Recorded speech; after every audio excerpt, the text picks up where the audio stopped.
Hey there. Yeah, I'm talking to you. Super welcome to this video. Guys, today I'm showcasing some of the best and most craziest first-person shooter games dropping this March. And that means that this video is late because it's already March. We're actually a few days into March already.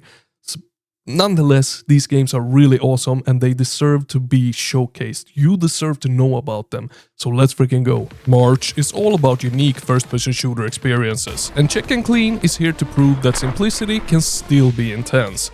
I want you to imagine Call of Duty but stripped down to just reaching doors. That sounds pretty repetitive, right? Well, that's where the game throws in a few curveballs to keep things fresh and your dopamine levels high. Now, before kicking down a door, you get access to a camera feed, giving you a glimpse of the enemies inside. But here's the twist. Each enemy is marked with a number, and it goes something like 1, 2, 3, 4, 5, 6, 7, indicating their firing order. You must take them out in that exact sequence, or you're dead in one shot. And that means strategy, precision, and lightning-fast reflexes are key. Thankfully, you're not just bringing fists to a gunfight here. There's a solid arsenal of weapons, each with attachments that unlock as you progress. Plus, you can use mines and environmental traps, shoot them at the right moment, and you'll gain a serious tactical edge here. Now, visually and mechanically, Check and Clean delivers a well-crafted, albeit very focused FPS experience. The gameplay loop isn't the deepest, and it may not hold your attention forever, but what's here is tight, satisfying, and a welcome addition to the indie FPS scene. And here's the best part, the music. This game is designed so that if you sync your shots to the beat, you'll enter a flow state where everything just clicks. It's not mandatory, but trust me, once you start playing to the rhythm, you won't want to stop. Few things are as satisfying as perfectly timed beat-driven carnage. Step into the fractured mind of Rosalind in same room, same day. A psychological horror first-person shooter where your greatest enemy isn't just what lurks in the shadows, it's her own psyche. Face her fears head-on, engage in tense combat, and unravel the mysteries of her mind by solving puzzles and completing quests. Atmosphere is everything here. The game leans heavily into liminal spaces, creating an eerie, dreamlike world that feels both familiar and unsettling. And visually, it's got some serious style when it works. The weapons, they look and sound fantastic. The enemy designs fit the theme perfectly, and the audio design does a great job of pulling you into Rosalind's unraveling reality. But while Same Room, Same Day nails its horror vibe, the execution is a little rough around the edges. Some effects, they feel half-finished. Certain environments, they lack textures entirely, and enemy AI boils down to chase the player in circles, which isn't exactly thrilling combat in my book. It is frustrating because the foundation is solid here. It's got great gunplay, a compelling world, and some genuinely creepy moments. I actually pointed out some of these issues in an older stream of the game where I know that the developer was watching, so I recently jumped into the latest demo hoping for improvements, but unfortunately, the same problems are still here. That said though, the developer has promised that later stages will feature way more variety in weapons, enemies, and environments.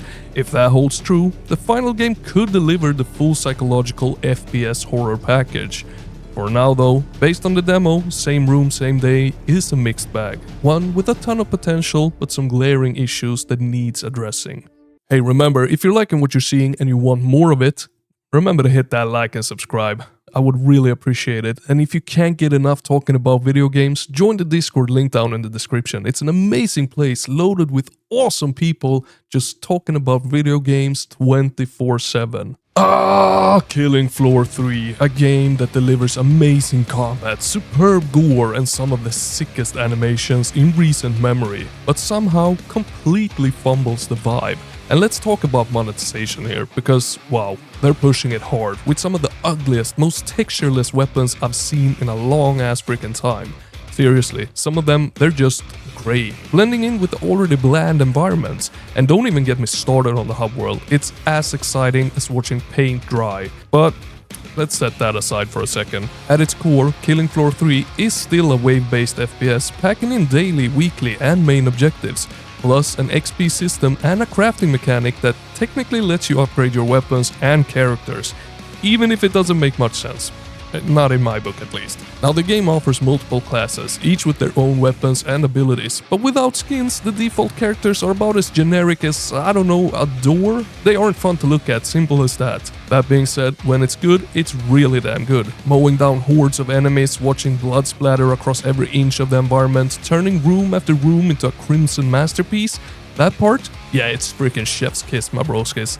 It's just a shame that the rest of the package doesn't match the intensity of the combat. Now I could easily make 3 separate videos breaking down the good, the bad and the ugly of this game, but for now, if you want more, you can check out my Killing Floor 3 stream or just wait for the full release where I'll do another deep dive. And listen, there's a lot of negativity surrounding this game online, some of it deserved, but don't fall for all of it. Because Killing Floor 3 isn't all bad. I'm still very excited to jump back in, paint some walls red, and you have every right to be excited for that as well. Another wave-based shooter, this time a little more indie than Killing Floor 3. Yeah, Killing Floor 3 might have a bigger budget, but technically it's still self-published by an indie studio, so take that as you will. Now, Zombots, when I first looked at it, my expectations were low. I thought, this looks kinda rough. Probably not gonna be that fun, but I gave it a shot anyway, and wow, it's way more fun than it has any right to be. The demo, it keeps it simple. 4 different weapons, augments that upgrade your character, a handful of enemy types, and a wave-based survival for, well, I have no idea how many waves. And I have a feeling that the full game won't expand too much, probably just a few extra weapons, a few levels and enemy types. So yeah, this is a very straightforward wave shooter that most likely won't hold your attention, yet again, for too long. Maybe a few hours tops, unless you're chasing high scores like a madman. But here's the thing, it works. The upgrades, they're basic, whether it's increased damage or faster movement speed, they have a huge impact on the already snappy and satisfying combat. The animations, buttery freaking smooth. The enemies, fun to look at and nicely varied, running, shooting, flying and everything in between. Could they be a little more satisfying to kill? Sure, but overall the combat still delivers in this game. Now I don't know the exact price, but if this drops somewhere in the $5 to $8 range, this could be the perfect little budget time killer. Nothing groundbreaking, but sometimes simple and fun is all that you need. Alright, let's talk about Psycho Patrol R. This one's coming in at a hefty $40 price tag, according to the developer's Twitter. And honestly, that's a pretty steep price point, at least in my opinion. Now, this game comes from the mind behind Cruelty Squad, or wait, did I mean No, definitely Cruelty Squad. And look, I know a ton of you absolutely love that game, but me, I could never get into it. No matter how much praise it got, no matter how many times I tried, it just never clicked for me. The second I boot it up, I immediately want to shut it down, and judging by what I have seen from Psycho Patrol R, yeah, I don't think this one is gonna change that for me, not at all. But hey, that doesn't mean that it's a bad game, not at all. In fact, if you were obsessed with Cruelty Squad, chances are you're already hyped for this FPS/mecha hybrid Euro police sim, especially since it's got heavy emphasis on NPC interactions and different gameplay systems. And that's exactly why I needed to feature it here. Now I gotta ask, are you planning on dropping $40 on this? Or are you sitting this one out? Let me know down in the comments. Now I wanna ask you, have you ever heard of that game Superhot? If not, well, never mind, I'll explain what Broken Time is for you. It's essentially a much simpler version of Superhot, whereas time only moves whenever you move. Your goal is simply to kill off all the enemies on the map without taking a single hit. The demo that I played was extremely short, only featuring about 10 levels that takes about a minute each to finish. But what I could gather from the demo is that the game features different weapons from firearms to swords. Very simple and small levels with little to no brainpower actually required to finish a level. And that's where it falls short. In Superhot, you had to be extremely tactical, think about every step that you took to actually come out alive from the level. I get that the game has to introduce us to it in a soft way and not slay the absolute living crap out of us instantly, but I never noticed the difficulty or complexity of the levels and enemy placements evolve during the demo. But what I really like about it is the Mad Max style of the game, spiky shotguns, deserts with thirsty humans everywhere. It's an underused setting, so I love to see it getting some love. And the full game will even let you create your own levels in its level editor. So if you can't get enough of the setting or feel like the game is too easy, well, often create harder ones, you can. Now if you know DOSman games by now, which you will if if you follow the channel, you know that they are slowly, or actually pretty damn fast, becoming the king of bite-sized shooters. It wasn't long ago since I had them on this exact list, and the machinery keeps on delivering. Keep in mind though that they both publish and develop games. Nonetheless, this time around they're giving us Dead Trash, yet another bite-sized boomer shooter, but elevated yet again to new levels.